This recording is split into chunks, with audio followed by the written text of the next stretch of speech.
Porphyry is this absolute thunderbolt who comes into the Christian world. He knows all about Christianity. He has read all their books, and he thinks they are absurd. It is clear he knows this religion inside out, and he goes for it. My guest today on Podcast for Inquiry is Catherine Nixey, a journalist and classicist. Her mother was a nun, her father was a monk, and she was brought up Catholic. She studied classics at Cambridge and taught the subject for several years before becoming a journalist on the arts desk at the Times. Her first book is The Darkening Age, The Christian Destruction of the Classical World, published in 2018. In addition to discussing the content of the book itself, we talk about the repercussions and reflections of these ancient events in modern times. I bring you my conversation with Catherine Nixey.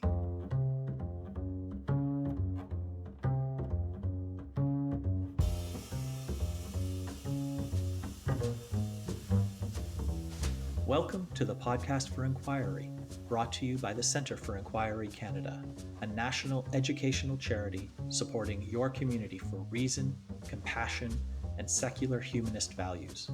You have answers, we have questions. I'm your host, Leslie Rosenblood, board member and secular chair for CFIC. Welcome. Catherine Nixey, thank you so much for taking the time today to speak with me on Podcast for Inquiry. I'm very excited for this conversation. Oh, well, thank you for having me. We're going to talk today about your first book called The Darkening Age, the Christian Destruction of the Classical World. This is a wide-ranging, comprehensive book. My first question for you is, what inspired you to undertake what must have been a massive research effort in order to write this book? Well, like most of the things I like writing most, it was a question in my mind. And I write about this in the book, but I am the daughter of a monk and a nun, a former monk and a former nun. And so obviously they weren't very good at their jobs, but they brought us up in the Catholic faith. And so we went to church, and as well as going to church, we were told the kind of story, the Christian story of culture, which they fully believed and has a lot of truth in it, which is that when the Roman Empire fell, the thing that kind of protected classical culture was the copying out of scribes. So scribes would take these ancient works, copy them out, and that preserved all of these great works, the Virgils, the Homers, the Horaces, that kept them through the period that we now call, or don't call so much anymore, the Dark Ages, until they could be kind of rediscovered and brought to the modern world. And then when I went to university, I happened to study classics. So I started reading some of these works. And it just started to occur to me that probably those scribes, those Christian scribes who were copying them out, wouldn't have liked them as much as my parents had kind of believed and told me. Because, I mean, I don't know how much you and your listeners have read classical literature, but some of it's pretty rude. A lot of it's very questioning of the gods. And some of it, I mean, even today is shocking. There's a poem by Catullus that wasn't translated into English until 1986. It was just too shocking.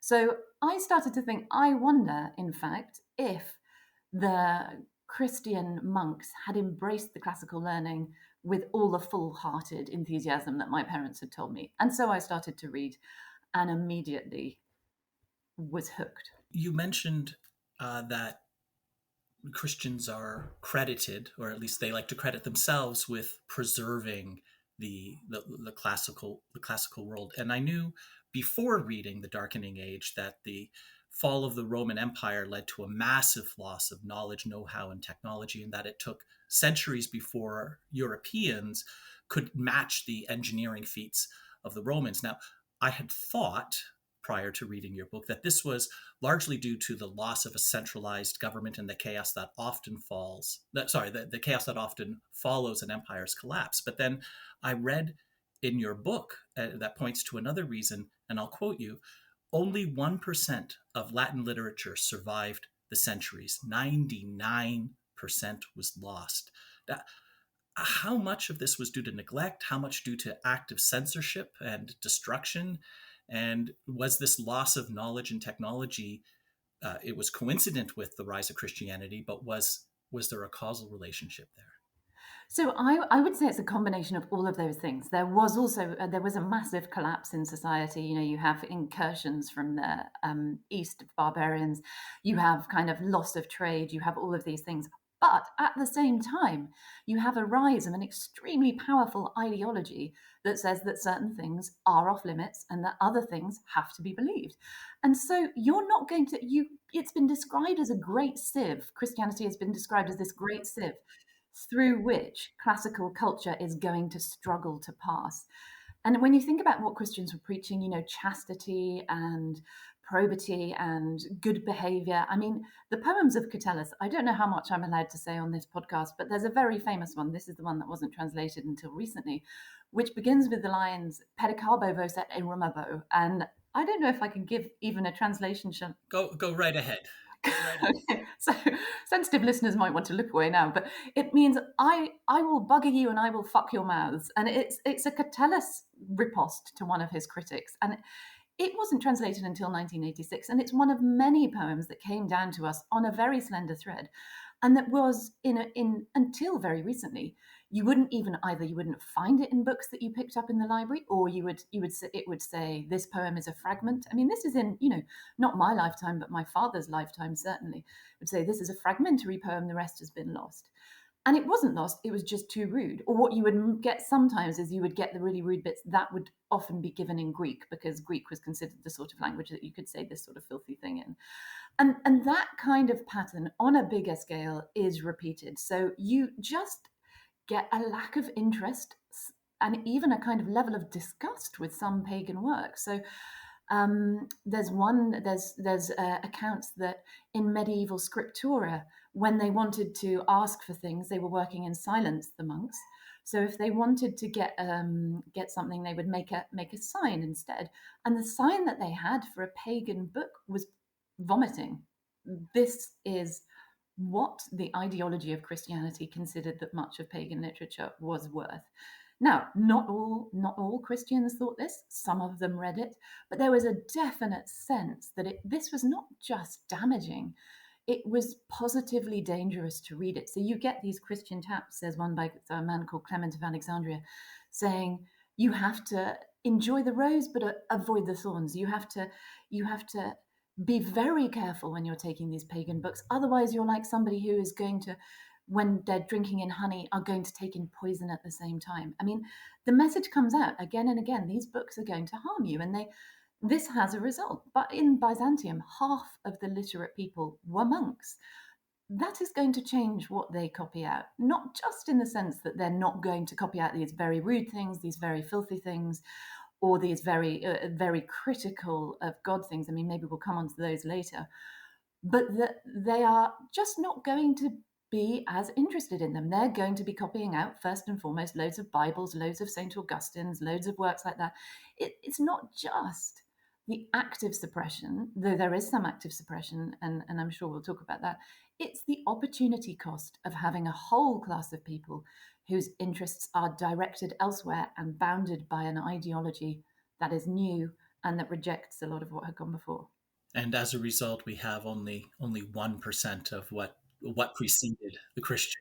Yeah, you get these shocking stats because you can see that they had that. It's not that they didn't have the paper or the scribes or the capacity to copy this stuff out, full stop. It's Mm-hmm. that it stops being desirable.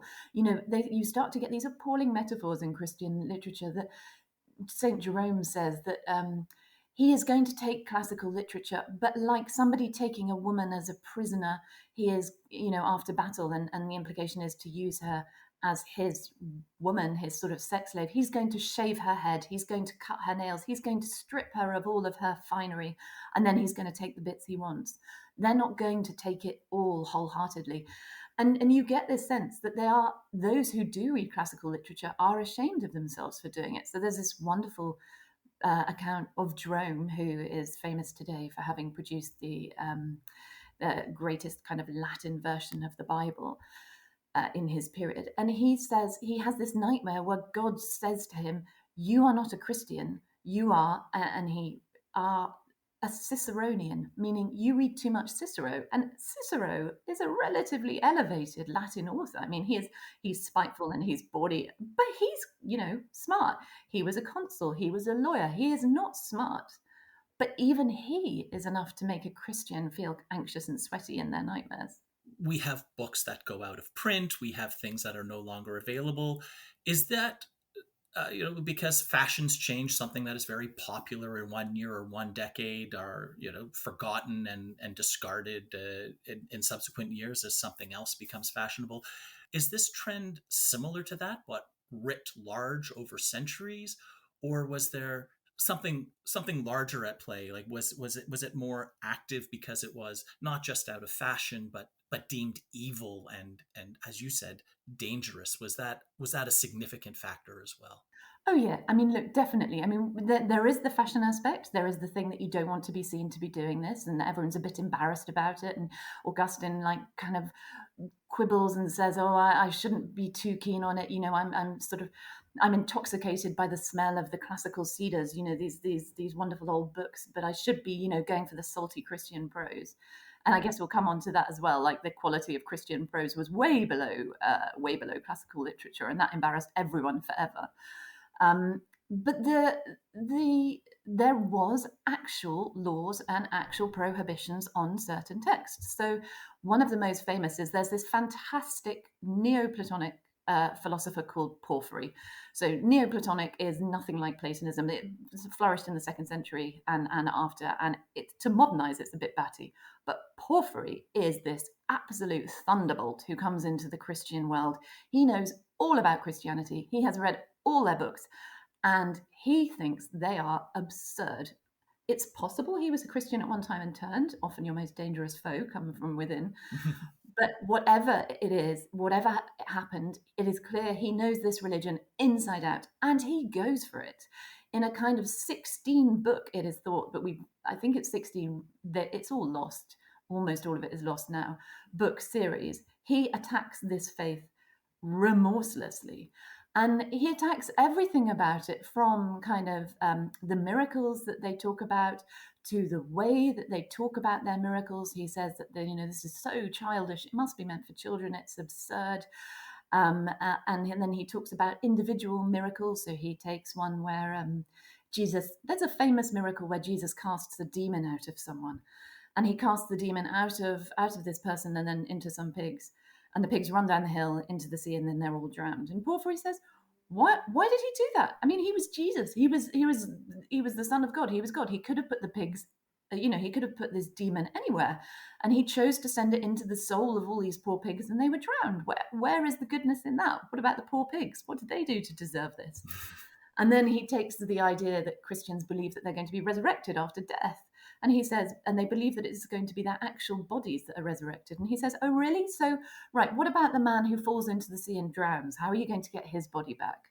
Because the Christians carefully bury themselves so that they will be resurrected. They don't cremate themselves, unlike other religions at the time, particularly pagans. And so he says, "Well, if you're in the sea, how are you going to be resurrected? Okay. And what if you're not just in the sea? What if you're in the sea and you've been eaten by a fish? And what if then that fish is taken out and eaten by a dog? And then, how is God going to reassemble all the bits of you?" So Porphyry goes on this incredibly wide-ranging attack. And his books, by the Emperor Constantine, when the first Christian emperor comes in, they are condemned. He says the works of Porphyry, he condemns the works of a heretic in this Constantine. The Emperor Constantine condemns the works of a heretic in a letter, and then he says they're going to have to be condemned to the flames. And he implies that this is what's already happened to Porphyry, like the works of the ignominious Porphyry, whose works have been destroyed. So it's clear that this philosopher who launched this incredibly powerful attack on Christianity that shocked it to the core, his books have been destroyed. And sure enough, and he adds that they're going to get the death penalty. Anyone who's found with the Book of Porphyry gets the death penalty. Oh, just as an aside. Yeah. And by the way, while we're on the topic, so you then start to get a world where you have these particular prohibitions, and there aren't that many, I should say. I mean, that's the very famous one. But you get then other people taking the law into their own hands. So you get these this band of fervent Christian brethren who take it upon themselves to go into people's houses and search their bookshelves for wicked books, and they're particularly looking for magic books. But then actually they're probably not that literate, and that if you had works of philosophy, it's known that these could sort of start to be seen in the same light. So you start to get this blurring of the boundaries between magic and philosophy and ancient, and particularly mathematical philosophy. They had the same word for people who were using kind of illicit divination techniques, mathematically, and people who were philosophers. So you start to get this world where there's this sense that there is a whole body of knowledge that is not just socially unacceptable, it is actually positively dangerous to have it in your house. And you get a couple of events later, this is much later, when purges are happening, and you hear of intellectuals burning entire libraries of their own books because they are so scared that people are going to come for them. Sorry, book burnings have a I visceral reaction to. know. I, by nature, I'm intensely curious. It's one of the reasons why I love hosting this podcast, because I get to learn something from every conversation that I have. But the early Christians, as you put it, celebrated ignorance, and that's a phrase that you use in the book. Now, this attitude is not entirely absent today, I might note, but it utterly mystifies me. Can you tell us a bit more about why the early Christians in particular loathed learning? This kind of movement, this kind of anti knowledge movement, it's summed up best by the quotation, wisdom is foolishness. So that is a phrase that you hear coming up, wisdom is foolishness. And in part, you're making a virtue out of necessity. So you have this new upstart religion in the Roman Empire, which is an incredibly learned place. I mean, people are forever writing poems that reference, you're writing a first century poem that references a first century BC poem that references Homer that was written in the 8th century BC, possibly going back further. So everyone is showing off with their learning all the time. And then Christianity comes into this religion, into this world, and it's a religion of fishermen. It's a religion of simple people. Now we know that today, and we all celebrate the salty simplicity of the Bible, those wonderful phrases, all of those King James version phrases that everybody loves and that have that kind of glitter and luster of age. But they had no glitter and luster of age in this period. They were just simple. And worse than simple, they were often ungrammatical, or they were using kind of the wrong kind of words. They were saying, I don't know if this kind of carries in America, but they were saying in Canada, they were saying kind of settee rather than sofa. They were saying, they were saying the lower status version of words. And they were also just grammatically wrong in places. And the problem with this is this is supposed to be the word of God. And what it appears is that God isn't very good at grammar. And that is an instant problem for a religion, because how can an omniscient, omnipotent God not know that with this verb you should use that thing following it? And this is the problem that you get. So it's not just that it's kind of sort of cringy is the best word. It's embarrassing. It means that you're not going to get intelligent people coming to your religion. And if you're not going to get the intelligent people, you're not going to get the powerful people. So Saint Augustine describes the educated and the elite as being like this rampart of people who won't believe. They are this kind of bulwark against Christianity spreading, because if they don't go, then it's fundamentally not going to get anywhere. And what's important is they get through it. So they start to produce this kind of very strong rhetoric that says, actually, you don't have to be super clever. Actually, being super clever is a bit too showy. It's a bit like you're one of those Greek philosophers. And they start to systematically categorize, in some cases, pagan, what they call pagan. Pagans would, by the way, never have called themselves pagans. It was a kind of Christian innovation to start to split the world down the middle depending on your religion. You wouldn't have described yourself as this religion or that religion. That's a Christian innovation. They start to say that this kind of pagan learning is too clever, it's dangerous. And you start to get heresiologies, which are big lists of heresies, which include philosophers in them. So philosophers start to get categorized by some Christians as heretical. And then what you get, the really interesting thing you get, you mentioned the word curiosity. And like you, I am I am curious. It's questions that drive me on. It was a question that led me to write this book. But the word curiosity becomes dangerous. It becomes frowned upon, the word curiositas in Latin, and it becomes a thing that you shouldn't indulge. What need is there for curiosity, writes one Christian author, when you have the Bible? Why do you need to search when all the answers are there? Right. And I've encountered this many times over the years where like I have my sacred scroll. It is written here, so I don't need Yeah, anything else.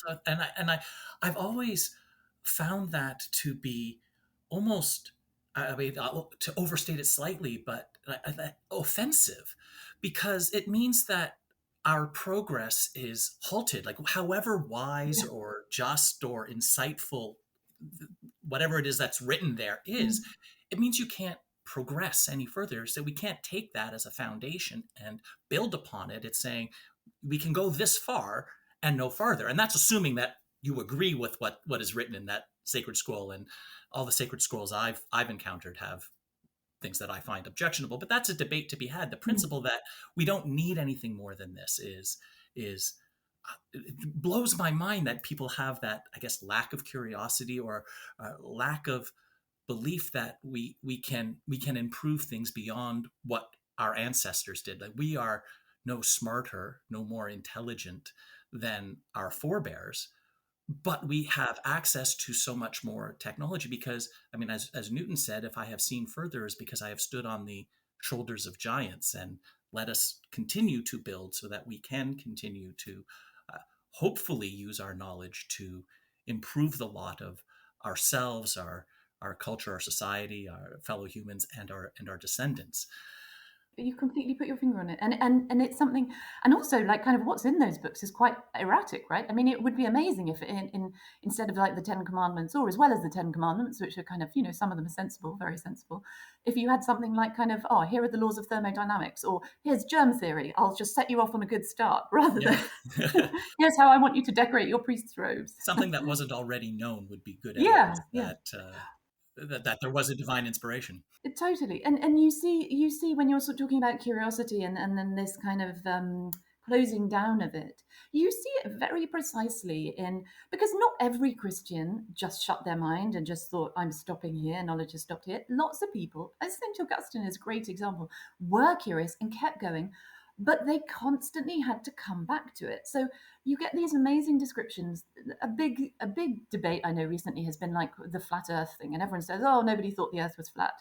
But I mean, there was a sailor in this period in the 6th century who really thought the world was flat, which was ironic because he'd sailed to India and back several times. So, he had been over the horizon and come back, and yet he still thought the world was flat. And when you read the descriptions in antique kind of Greek and Roman authors, where they're working out what shape the world is, and Christian ones, there's this really striking difference.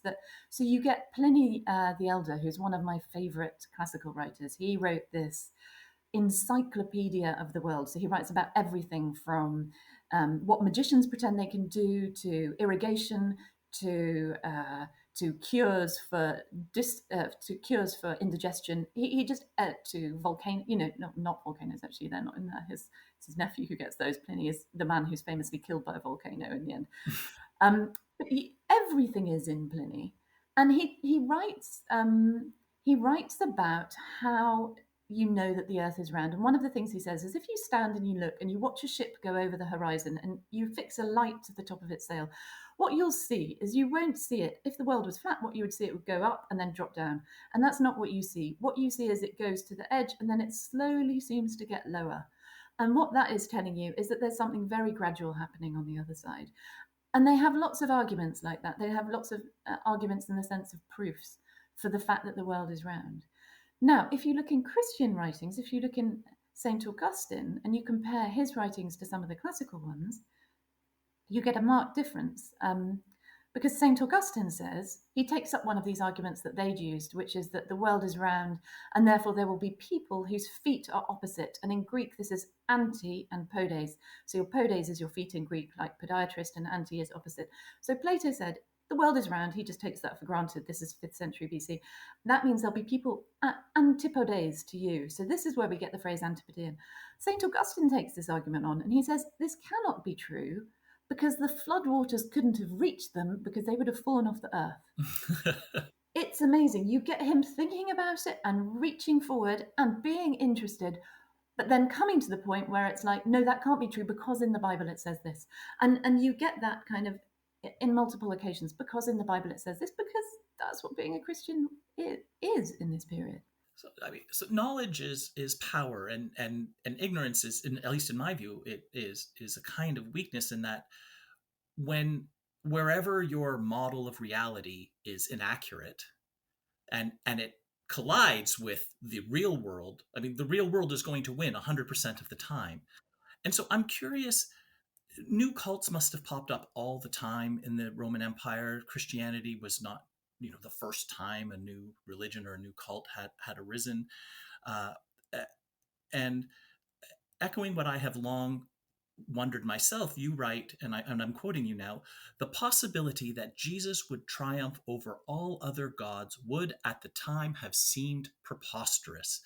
Now, especially given what we've just discussed, and that early Christians had a strong desire to be martyred, which to my mind means that the most fervent believers would have been weeded out. What made Christianity unique and able to topple the old religious regime of the Roman Empire? I mean, I guess the thing about Christianity that we have to remember is that it wasn't really unique. It was uniquely successful, which is not the same thing. Okay, so no, that's an excellent clarification. What made it uniquely successul, I given mean, given the multiple other mm, variants that did exist and arise at the time?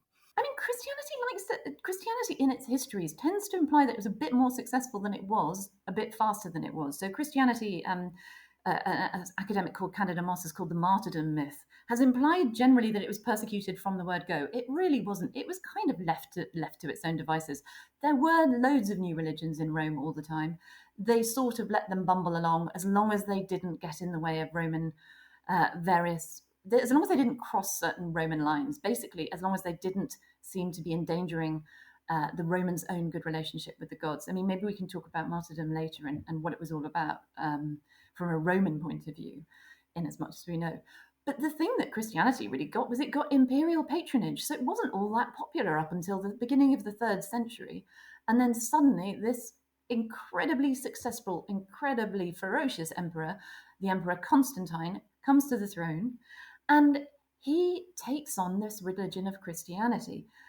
It's debated how much he actually believed it, and if you read his description of his conversion to Christianity, which happens a bit before a battle called the Battle of Milvian Bridge, Mm-hmm. what he describes is seeing an amazing flaming cross in the sky. And now, what we would expect from a conversion thing is what you read in modern conversions a lot, which is that you have the sense that you need to be a better person, and that God is speaking to you personally, and it's this kind of this very spiritual kind of thing. What Constantine converts for is because he realizes that the army opposite him is more powerful, and he wants a super duper powerful God to help him smite them. And he realizes that all the other armies who've all kind of fought with under the patronage of one of these little gods, they've all lost. So he is going to take the super duper omnipotent God and he is going to fight with him because he needs help, military help, not spiritual help. I don't think Constantine ever worried that much about his soul, which is funny because he probably should have done. And he smashes them. And then from that moment on, Christianity has a special place in in what becomes his empire because he becomes the sole ruler of the Roman Empire. And that is the thing. But it really wasn't that much of a significant religion at the start of that century before Constantine. It would have been a shock to most people that he chose it. I mean, it was being at the start of that century, it actually was having persecution. It had a kind of couple of years of what they call the Great Persecution at the beginning of that century. And it was, other than that, it was a kind of minor religion, maybe 6 million people in an empire of 60 million. Yeah, so when that was in 312 CE, right? That Constantine converted, and by the end of the century, the population, or sorry, the percentage of Christians went from 10 to 80%, which is enormous over the course of, I guess, two to three Mm. generations. Uh, what would you say is the major factor for the increase? Like, was Constantine that influential and being able to use uh, the levers and powers of state to either entice or force conversions of really a majority, an astonishing 70% or so of the population over the course of 90 or so years? Yeah, it's a really interesting question. It's one to which we don't have the answer. And those numbers, they're all kind of a bit like ancient statistics. There are sadly no ancient statistics. So these are all finger in the air, but it's definitely from not many to tons, sort of, and is the broad way you can think of it. And I mean, it's a combination. So there is a Constantinian carrot and there is a Constantinian stick. And there is also just the sense that the mood of a society is changing. I mean, we talk about Overton windows and things these days. There is the sense that the mood has gone from laughing at Christians to Christians getting the plum jobs. Constantine comes in and he says, he says, he starts to talk about the temples of the pagans in denigrating terms. So he says, let them keep their kind of incorrect religion, the pagans. I'm not going to stop them, but the real religion, the proper religion, is Christianity. And he starts to, one of the significant things is he plunders the temples. So he puts out this edict that his men are to go and they are to strip the temples of all of their gold. They are to take the temple wealth in the temple treasuries. And this is huge because temples were where you stored your wealth. I mean, they were Mm-hmm. incredibly wealthy places. They weren't just places for worship, they were kind of combination between banks and intellectual hubs and local centres for kind of people to meet and gather. They're not just kind of sterile churches that we might think of them as with pillars. They're something different. And Constantine says, we're going to take the wealth out of those temples. And more than that, we're going to strip the lead from their roofs. And more than that, we're going to take the doors off them. So you're going to start to walk through cities where you have temples that have not been just plundered, but dishonored. And this is going to start changing your mind about who is the powerful gods, because we think of people as believing in something come what may, but to an extent in the Roman Empire, you're going to look at who is successful and you're going to think, okay, well, they've clearly got some kind of divine providence. Or you might just think, I don't want to go into that temple. Or who would want to go into a temple that had no doors, that's roof had gone, that money had gone? And more than that, I mean, the real thing is in the 480s AD, you start to get what has been described as a juggernaut of legislation stopping people from sacrificing in temples, from going to temples. So it starts to become that if you sacrifice in a temple, you have to pay a fine. If you worship at a pagan shrine outside a temple, you have to pay a fine. Then it gets harder. You have to pay fines of gold or of silver. You have to, if anyone, and then the temples at some point towards the end of that century, it says, should be torn from their foundations. No stone should stand upon another stone. And those who attempt to sacrifice or to keep up the old gods, they should be cut down with the avenging sword. This is strong stuff. Mm-hmm. And this is going to affect, I mean, all but the absolutely most devoted. And we have accounts of these kind of most devoted people. But for most people, how much do you believe in anything? You want to go home from the forum, you want to have dinner with your wife, you want to see your kids, you don't want to kind of get struck down with an avenging sword because you went to this temple rather than that one. You're just going to roll over. And it was probably a combination of all of those things. So the existence of many temples to many different deities scattered throughout the Roman Empire implies a certain level of tolerance or religious pluralism. Is that um, an accurate way to think of the Roman Empire?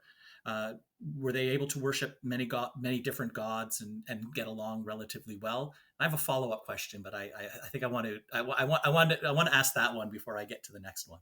Yeah, that's a great question. And it's one of the ones that interested me as well, because we think of the Romans, you think of Peter Ustinov in his films as this sort of kind of brutish persecutors of poor Christians who are all singing hymns and wearing white and being eaten by lions. And look, they definitely had their moments. They were Romans. They could be horrendous and inflict the most terrible tortures. On the whole, they just didn't care that much.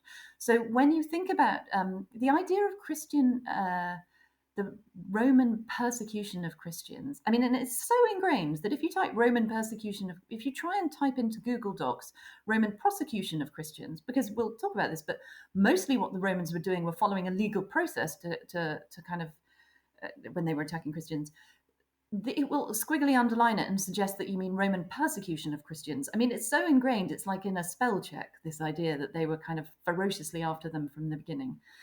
In fact, they kind of just didn't care. Their general opinion of the Christians, and the earliest descriptions of what we have of what Romans thought of Christians come in Pliny. It's the younger Pliny this time. And his general feeling is they turn up in his area, they're annoying they're causing trouble, they're annoying some of the local tradesmen, probably because their insistence on worshipping in different ways is getting in the way of sales of meat, which used to kind of were all tied in with sacrifice. And his general feeling is just that they're a bit annoying and they pray too much and they're just generally irritating and they believe too much in their gods. And what Pliny tries to do is he tries to kind of smooth the situation over, and he tries to get them to show that they're not too fervent. And he says to them, well, you just have to kind of say a prayer in front of a statue and I'll let you go. And this is the situation that you get again and again. So what you see is not the Romans objecting to the idea of a Christian all-powerful God.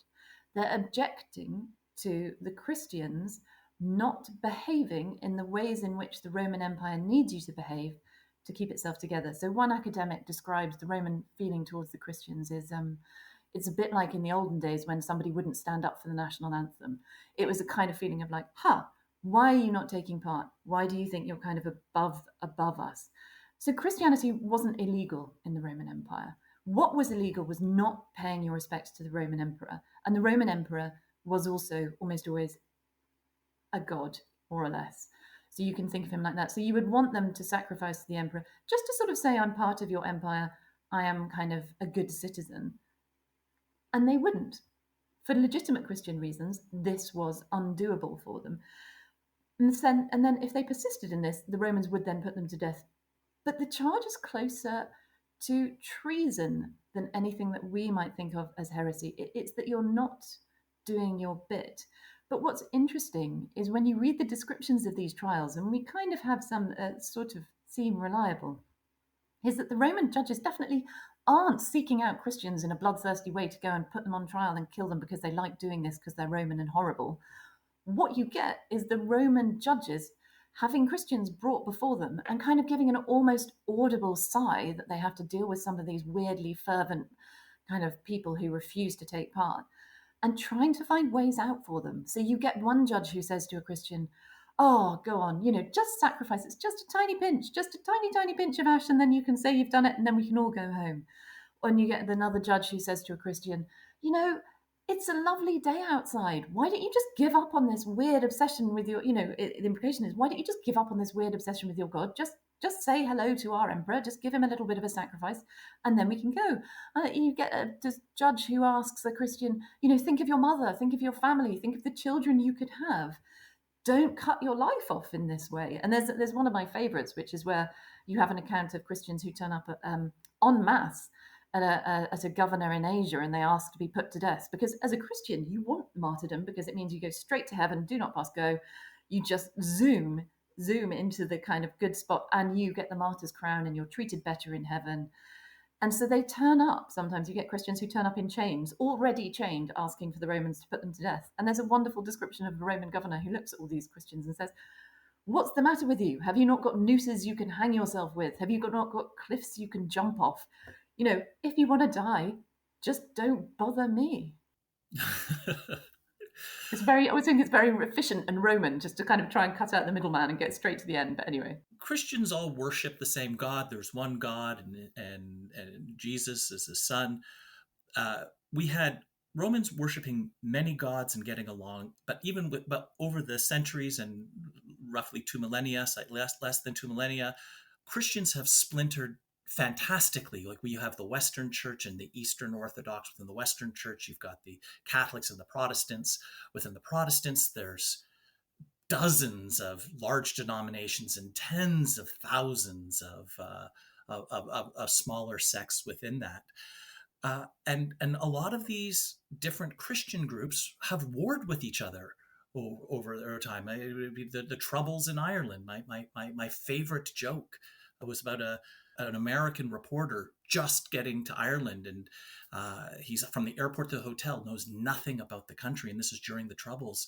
And he stopped. There's a roadblock, and men in black balaclavas with machine guns ask him his religious faith, and he has no idea about the context. And he says, he thinks to himself, "I'd better be honest because I don't know. So, are you a Catholic or are you a Protestant?"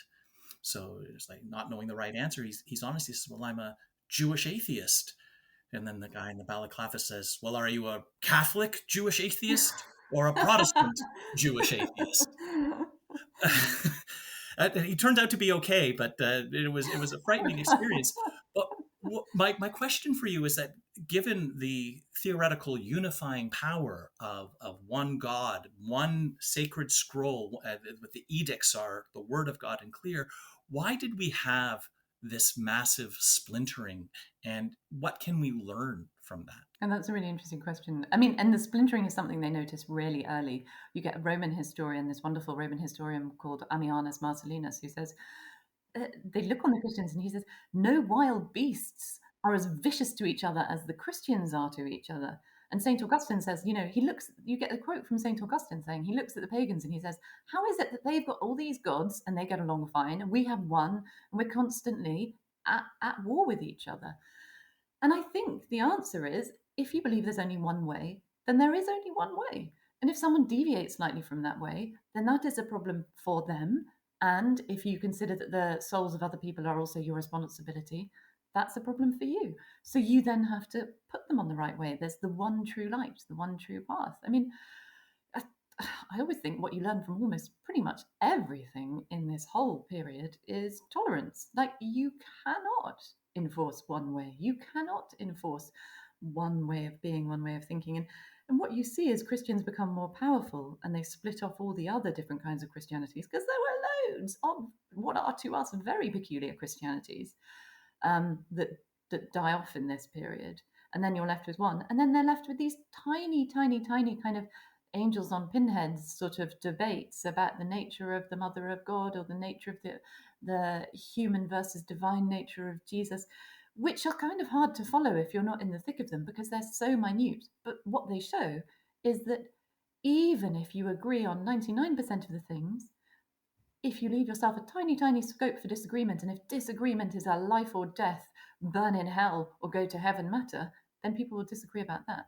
I see actually a lot of parallels with what you just described about Christian theological debates and what flows from that to modern, like political and social justice debates, where I see people that are natural allies, and I see this both on the. I'm not picking on any particular side of the spectrum, both on the right and on the left. Where it's like, okay, we agree, as you say, with 95%, 99% of things, but I disagree. This shouldn't be a priority. We should focus on that, or I differ on this. And people are cast out as evil or vile, and whatever good you may do and however much we might agree, you since we disagree on this and it's really important to me, you must be a bad person. Is And I'm talking about modern times and social and political debates, but is the sentiment and the feeling similar to what was happening centuries and millennia ago with in Christian theological circles? Oh yeah, I mean, I have to say I've really been enjoying all these modern debates for exactly that reason. They do kind of, you feel like you're living through a kind of similar period of intense ideological inning and outing, ussing and theming, kind of naming and shaming. And the word heresy has kind of popped into my head a lot in the past couple of years, as people kind of, you get that sort of kind of heretical treatment where somebody becomes, they make a choice that you don't agree with, and they are cast out in like striking and shameful ways, of either side of either debate. And I think part of it is what you say, it's that ideological purity, the idea that there is only one way, and that you're not going to read the other side's stuff. I mean, I think that's a kind of absolute fundamental thing of, lots of people have written about it, but that people aren't reading widely other people's opinions and they're not listening to them. There's a lovely quote from the Victorian political writer Walter Bagehot, and I can't quite remember it, but it's something along the lines of, there is nothing more stupid than thinking that you don't have anything in common with your enemy's opinions. And there's this sort of unwillingness to see where you overlap, and this absolute obsession with concentrating on the kind of tiny, tiny points, that this sort of vanity of small differences where you differ. This virulent kind of using and theming is absolutely characteristic of this period. And you see it in ways. I was just reading the letters of a writer called Ausonius, who was, we think he was Christian. He was certainly Christian. He lived in kind of the 4th century. And he writes Mm-hmm. about interesting things. In one of his letters, he writes about a river, and he mentions that there's a kind of sawmill in it that uses water power to automatically, to not automatically, to cut stone with the power of water, which is really interesting. So they obviously had some kind of level of what we would think of as industrialization going on there. Oh, there's a lot of child noise out there. Is that okay? Are they juggling chainsaws again? Yeah.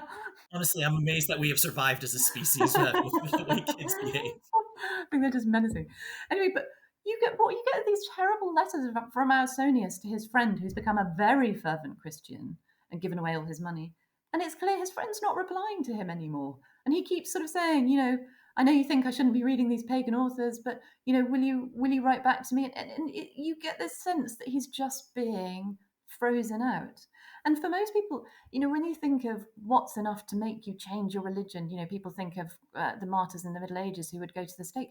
For most people, knowing that your friends are not going to talk to you so much because you believe something that's wrong, that's enough to make people change. I was incensed and hurt and just completely demoralized in the early 2000s when the Taliban blew up the 4th or 5th century Buddhist statues in Afghanistan. Like this, I felt was a vandalism, a destruction of our common human inheritance on the altar of ideology. And more recently, we're seeing like in the United States particularly, but elsewhere, an increasing tendency towards censorship where, my two dads or my two moms are banned from libraries, and people with machine guns are showing up at libraries so that a drag queen can't read a children's book to children because the simple exposure is just too much, and we have to think of the children. And what I want to ask is, it's easy to fall into the trap of, well, this was pre-civilization, really. I mean, they was 2,000 years ago, 2,300 years ago, 1,500 years ago. We didn't have all these modern advances. They weren't as advanced as and reading the news over the course of days, years, we can make advances, and we can be more tolerant, but there's no guarantee, and there's a very real risk that we can slip back to, I mean, what I consider barbarism, and there's worrying trends about that. As someone who has studied the era, uh, what are the warning signs, and do you have any insights as to what we can be done to increase pluralism, tolerance, and for those that are confident, or to reduce people from being sure in their views, absolutely sure of their views, to introduce at least a smidgen of humility so they can be confident in their views, but at least allow for the possibility they might be wrong, or that others might have equally valid, if not consistent with one's own perspective. I mean, I think your last sentence is a good one. Like, just start the conversation thinking that, thinking I might be wrong. But how can we, yeah, okay, so I enjoy, I mean, I'm confident in several of my core worldviews, but I openly acknowledge, and I try and apply this daily, that okay, but if I'm going to talk to someone, I might convince them, they might have something to learn with me, but I have the possibility at least of learning something from them. And but that is, shall we say, not a universal perspective in the world today. And I would like to increase, like, how can we engender that type of environment, social custom, if you will. And I'm wondering if your study of history can provide any insights into that. So the powerful thing from this period is that you don't want ideology to be shackled to power and money and promotions and things like that. I mean, for me, that's the real killer. Once you start getting ideology tied up in any kind of thing that has to do with how much food you're going to put on the table and how much money is going to go into your account at the end of the month and how much you're going to be smiled on by the sunny graces of society. I mean, that is when you get trouble. Because I think that, people talk about the kind of pushing the stick of Constantine and the stick of these laws that kind of beat Christianity into a population, people, me and me and some other authors. But also, you have to remember that most people want to be liked. So if it starts to be that by professing this kind of new religion of whatever it might be, are going to slide up the social scale, there aren't many people who have that many kind of rigid inner beliefs that they won't just think, oh, yeah, okay, I kind of quite believe in that. Sounds okay to me. I'm going to start saying it. I'm going to start doing it. And then, I mean, that's dangerous when you start getting that kind of thing. And I think it's dangerous on all sides. And the other thing I think is that we have to slightly rethink what we have kind of come to think what books should do for us. So, one of the things that's interesting in this period is books start to be seen as something that can be polluting or benefiting. So, they can either make your soul better or they can make your soul worse. And Mm-hmm. against that, I much prefer the kind of Miltonian idea of Milton is kind of credited with this coming up with this marketplace of ideas um, thing where you just take all ideas, read them all omnivorously, and then think, oh, what do I like about that one? And Milton has this lovely phrase that there is nothing in no book is so bad that you won't find some good in it.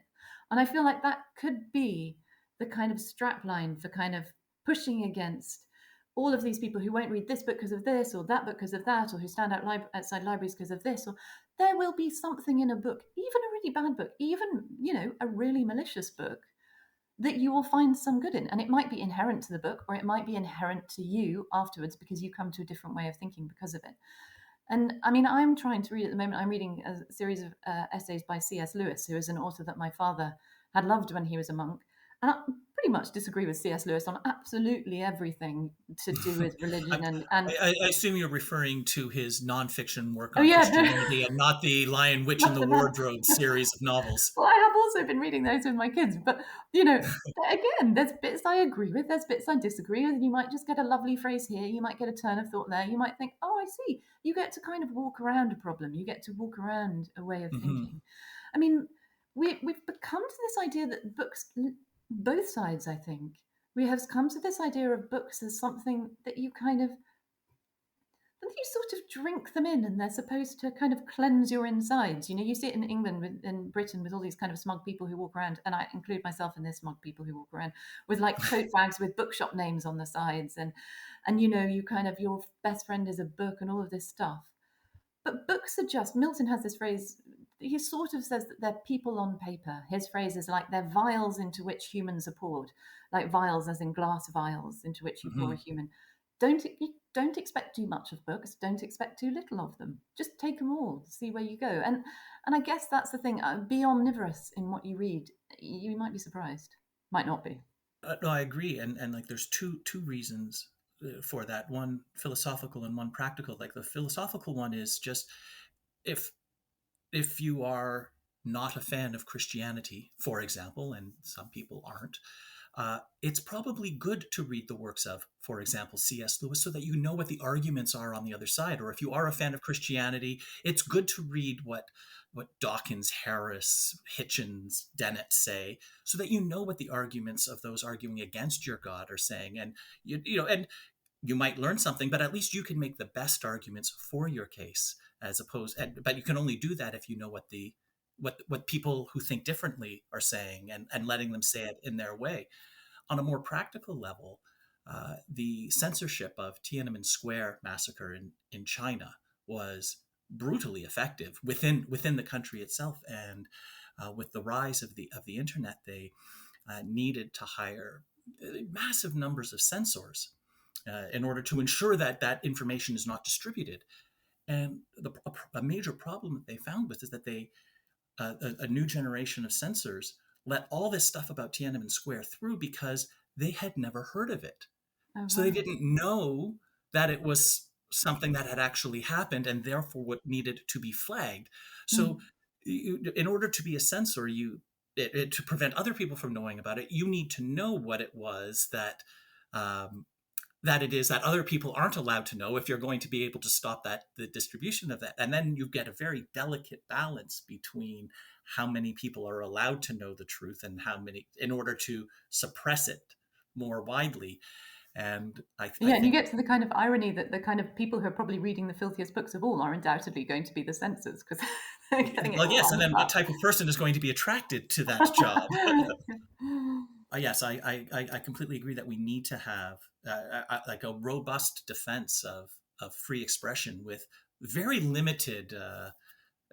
This has become a common theme on this podcast, that there are exceptions to untrammeled free expression, but the basic principle of that being the default is important for so many reasons. And I wasn't planning on bringing that up here, but Yeah, here it is yeah. again. It I guess I guess when you call yourself a podcast for inquiry, the Mm. importance of free expression is going to recur. Yeah, well, and it should. I mean, it's important at the moment because, then, as you say, it's who guards the guards, right? You're. Mhm. It's not that nobody's going to be reading these books. It's just that you're not going to be reading them. Nobody. It's not that nobody's going to be hearing these ideas and choosing. You're just not going to be hearing them. I mean, who wants to give that power of their mind over to someone else? Right. So to bring it back to your actual book, I loved the title, "The Darkening Age," and I know why. It resonated with me, especially after reading it. But rather than me hypothesizing, I have you here. Can you tell me what went into why you decided to call it the Darkening Age when your book spans such a wide swath of geography and history, and with the multitude of eras that you cover in the book? Please tell me the story of the title of your book. I was walking past St. Paul's Cathedral one night. Maybe this might be me kind of this might be a false memory, but I remember walking past. I definitely remember walking past in the twilight and seeing St. Paul's Cathedral, and suddenly realizing that there was a point when all of this wasn't inevitable. There was a point when Christianity and classical culture were kind of head to head and they were arguing with each other. And it was before all of these arguments had been forgotten. It was before everyone had forgotten that there were people who'd said, I don't believe in your God. I don't believe Mary was a virgin. I think she just got knocked up by a local soldier. I don't believe he's the son of God. I think he's just a magician. There must have been a point when they were just fighting with each other. And then there must have been a point when the classical world realized that they were losing. And you get these amazing descriptions of these philosophers, these Neoplatonic philosophers, who were the last they saw themselves as the last guardians of classical knowledge in Athens. And they'd seen that some of their friends had been tortured by Christians, some of their friends they'd fled and they'd had to go into hiding. They'd seen the murder of the great philosopher Hypatia, which had been happened at the behest of Christians. She'd been she was a brilliant kind of astronomer, mathematician, wonderfully clever. She fell foul of kind of Christian political machinations in Alexandria. They said that she was a witch, that because she used astrolabes, because she used these kind of mathematical symbols. They dragged her from her carriage, flayed her alive with potsherds, and then chucked her into the rubbish heap is one ending. I mean, others have her being torn limb from limb. But there must have been a moment, it occurred to me, that as one of those philosophers, you sort of, to use a Christian metaphor, you kind of saw the writing on the wall. You knew that it was over.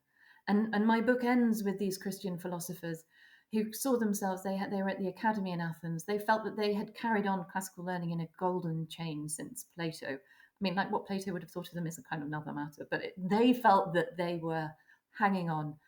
And then came this edict. Everybody had to convert to Christianity. If you converted and then slipped back into your pagan ways, you were going to be executed. If you didn't convert, you would lose everything. It was over. And that moment, I felt that that was the moment when the Rome and the classical world that we know tilted. And I thought those moments are the most interesting. It's the twilight moments. And they must have felt that they were living in an age. Well, we know that they did because they wrote about it. They wrote about these terribly sad lines about cities. The kind of the spirit of their city was being carried out for burial. And so it was to try and see it through their eyes, what it felt like as you saw Christianity encroach and then win. And I thought that was where the title came from. I mean, actually, it turns out that the Dark Ages was a Christian term that they used to anyone who came before Christ, and it was only later in the Renaissance that it got flipped and started to be used about the times after Christ. Yeah, I found your writing to be quite moving. You end your prologue with the line, "The triumph of Christianity had begun." And the last line of your book, actually, I want to read the last paragraph of your book, because when I finished the book, I just was stunned, and just sort of stared off into the middle distance for several minutes. I found it very Thank you. powerful, but it's it, in context, it's very powerful. But I want to read just the last paragraph. "The lovely statue of Athena, the goddess of wisdom, suffered as badly as the statue of Athena in Palmyra had." And that's referring to the story told in the prologue. "Not only was she beheaded, she was then, in a final humiliation, placed face down in the corner of a courtyard to be used as a step. Over the coming years, her back would be worn away as the goddess of wisdom was ground down by generations of Christian feet. The triumph of Christianity was complete." And I just, my one comment, I managed to make one comment, and then I just couldn't speak for about half an hour. So, wow, so that's how she decided to end it. Uh, can you tell us what triumph means in this context? Because the way that word is used today is different than what triumph meant, and why it applies to Palmyra's temple and the statue of Athena. So this is one of the things that hadn't occurred to me before writing the book. But a triumph is, we use it today as a synonym for great thing. You know, I had a triumph at school. I had a triumph on sports day. I had a Yeah, triumph in the just some office. kind of victory. Yeah. I mean, it is absolutely not that in the ancient world. In the ancient world, it is a very specific kind of military victory. Mary Beard's written a book about this, but it's where you have plundered your enemy of all their spoils. You have totally humiliated them, and then you parade them through Rome in this grand procession called a triumph. And your prisoners are behind you, their spoils are following, the crowd is acclaiming you. Your enemy are not just defeated, they are prostrate before you, and you have taken everything that they once had. So a triumph is an extraordinarily powerful word. And to start, when the Christians started using it, I am sure it was well understood what this meant, that the triumph of Christianity over the Roman Empire was not just, hurrah, it's Christian. It was that we have crushed and pulverized and totally eliminated all enemies. And that is the sense of triumph in this. And so you get a lot of violence with the triumph of Christianity. So you get Constantine stripping the temples, but then you mentioned Palmyra. You get these black bands, these famous bands of black robed, bearded monks who set about temples in ways that can't help, especially in Palmyra, remind us today of the Taliban or of ISIS or of Al Qaeda, of these kind of fighters. So they set about the temples, these inverted commas pagan temples, because they are idols, because their God doesn't want them, and they smash them up. So these beautiful temples, and on the cover of the book, there's a it's not an American one, it's on the English one. There's this wonderful Athene from Athens, and she's got sort of almost pinchably soft cheeks, and she's been smashed. Her nose has been smashed. She's got a cross kind of gouged in her forehead. And what you get in these temples is these people attack the temples, and you get non-Christians watching them in total horror. They're coming with sticks and stones and iron bars, and if they don't have anything else, they're using their hands and feet. And these are Christian monks or Christian believers, or just, you know, Christians who have time on their hands and an energy to spare, and they come and smash up these ancient Roman temples. And it's genuinely shocking to read these descriptions, and then they go off again. And the pagans who are watching are disgusted not just by the kind of fervor and the violence, but by the fact one of them says that they're breaking things, you know, that they can't make again. They can't do this. Your book is a rare feat, at least in my experience. It's a topic that I'm interested in, that I already knew something about, but I learned a tremendous amount. It's obviously very well researched. My knowledge is far greater, and insights are far greater as a result. And also, it's incredibly well written. It's almost like a page turner. It was an absolute pleasure to read. So really give The Darkening Age my highest recommendation to anybody who is interested in this topic. And even if those that aren't, it's a pleasure to read. We've been talking for a while. I haven't gone through even a quarter of the questions I would like to ask you, but I do want to be respectful of your time. So I just want to ask, what's next for you? Please tell me that you will continue writing. Well, yeah, no, I have another book on the boil, and it's about heresy, interestingly enough. So when I said I've been thinking about this, it's about heresy, how ideas fall silent, and it's about all the other forms of Christianity and all the other kind of pagan saviors who were around at the same time. So Jesus wasn't the only one. There were lots, but there were lots of other Jesus type figures as well. There was a Jesus who I really liked who killed people. There was another Jesus who kind of had sex in public. There was a Jesus.